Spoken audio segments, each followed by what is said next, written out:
How y'all doing? For this book review, I'm going to review Decision at Thunder Rift, which is a Battletech novel. And Battletech, in case you don't know, is a miniature game. Also, there's computer games and so forth. It is a game where you drive armored walking combat vehicles called battle mechs. Here's an example one. This is a light mech called the Locust. And of course, the main character, Grayson Death Carlye, he's the focus of the story. Okay. A little backstory about how I got this paperback here. Now, I gotta tell you, this is the most expensive paperback I've ever bought. Now, I don't mean like a regular big size special collection, or special collector's edition paperback or something like that.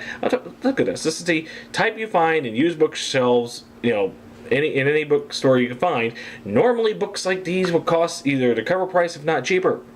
All right, maybe a little bit higher if it are rare, but this one is the is according to the back of this is the first in a series of full-length science fiction novels set in the universe of Battletech. So this is the first written from what I understand it as. I could be wrong. $25.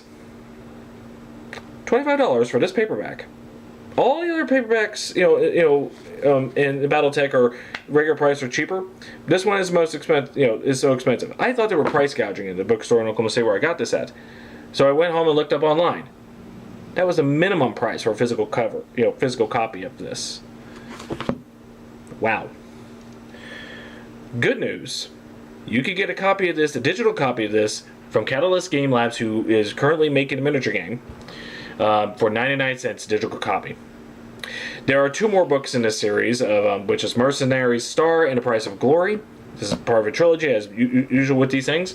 They about $3 for a digital copy and about $4 or $5 for the last one as a quick scan. But they're available for digital copies, and this is very cheap, 99 cents. So I don't know what the deal is, but that's how it is. But William H. Keith Jr. wrote this one. All right, now I'm just going to read the back of this because this is a good summation. Grayson Death Carlye has been training to be a Mechwarrior since he was 10. But his graduation came sooner than he expected. With his friends, his family dead, his regiment banished, young Grayson finds himself stranded in a world turned hostile. And now he will have to learn the hardest lessons of all. It takes more than armored weaponry to make a Mechwarrior. Okay. To claim the title of Mechwarrior, he will have to build a battle mech regiment from the ground up. All he has to do is capture one of those giant killing machines by himself. He has to kill him first.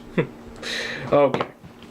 So, how it is, Grayson Carlye, his father runs a mech command who was hired. I think it's a mercenary command, but they were sent to this planet called Trowal, very backward planet.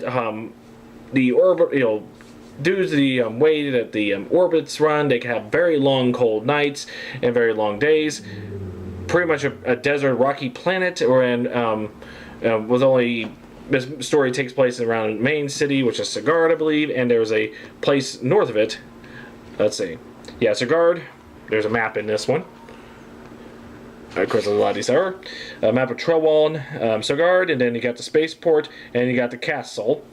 But north of that is Thunder Rift, which is what this place is named for. Okay, Grayson Carlye, he is a guy in training. He's been in training since age 10, as it says, but all of a sudden, his commanders get attacked by a bunch of pirates / bandits.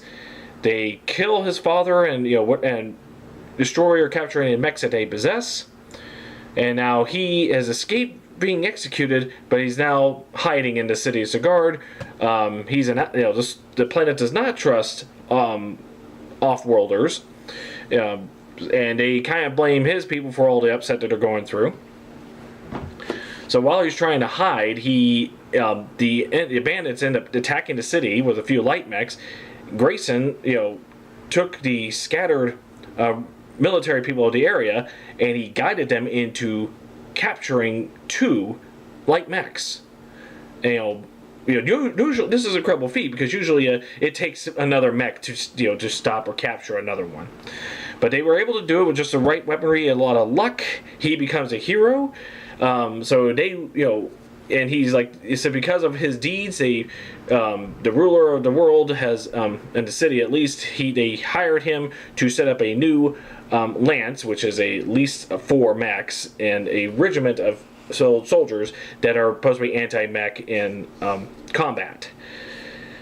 And he has to start from the ground up. They talk about what he goes through, just trying to get things set up, how to get the training through. He's still got a lot of training himself. And on top of that, with few resources to arm, and they have to repair the mechs, very few techs to do so.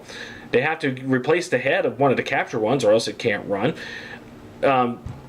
And then they have to, when they capture one of the mechs, the pilot of that one, who's also off-world, but she was in essence captured by the bandits, to make them do what they want. Well, so she's hired in because she has mech experience and technical training. But hell, she's off-world and a woman. They're kind of misogynist in this world. And so it talks about all those problems there. Then he finds out more that this was not a simple bandit run. That those weren't just simple bandits that decided to come over here and just and take over, just take what they can and leave. There's more to it than that. Grayson starts finding out that this is a deeper plot from a warring house to use this planet as a strategic point against other houses. And so there's more to it than that, and there's what he has to do to stop it. A very enjoyable read. I think something about these older books, I guess from the 80s and 90s, books that takes place in gaming worlds or other parts of expanded universe of television or TV shows, what have you. I think the older ones tend to read better. I don't know. Maybe that's just me. Maybe you could probably agree. It's may have noticed it yourself, but definitely there's some weird nostalgic thing about reading books like these and the way I was written. Now, in case you're curious about this but don't want to go through the game itself, or you find out, hey, there's a lot of different mechs, how do I know which one, how am I imagining this correctly? Good news. There is a glossary that tells about the terms, like what are SRMs, short range missiles, or what's a Shadowhawk, and they give the terminologies, the slang, what's a company, a tactical unit consisting of 3 battle mech lances, or for infantry 3 platoons with a total, stuff like that. And it talks about what the weapons are, and illustrations of all the mechs and equipment that are used throughout the story. Because the book mentions Crusader, here's what a Crusader looks like. Drop ships. You got a couple of them, like a Union class drop ship. That's this big one right here. There's a silhouette of a mech, which is already pretty tall for a human. These things transport mechs. And you got another type of dropship here. Oh, what's this? Yep, there's a Locust. It's a light mech. It's one of the ones they captured here. And of course, a Marauder. So in case the description wasn't good enough, because they described this as sort of a walking crab with bipedal legs, but this is what it actually looks like in accordance with the story. The Phoenix Hawk. Then you have the Rifleman. And of course, the Shadowhawk. That's my personal. I like this one designed of mech. I have 2 of those, 2 miniatures myself. And of course, you got the Stinger and Wasp, 2 other light mechs. And you have the Wolverine. So this is a very good introductory book. Now I don't know if that's in a digital copy. I hope it is, because especially if you're new to Battletech or you just want to read the novels, don't want to deal with the game. Things like this really help you get in, to keep you up to date on what they're all like. So you don't have to imagine anything wonky or off there.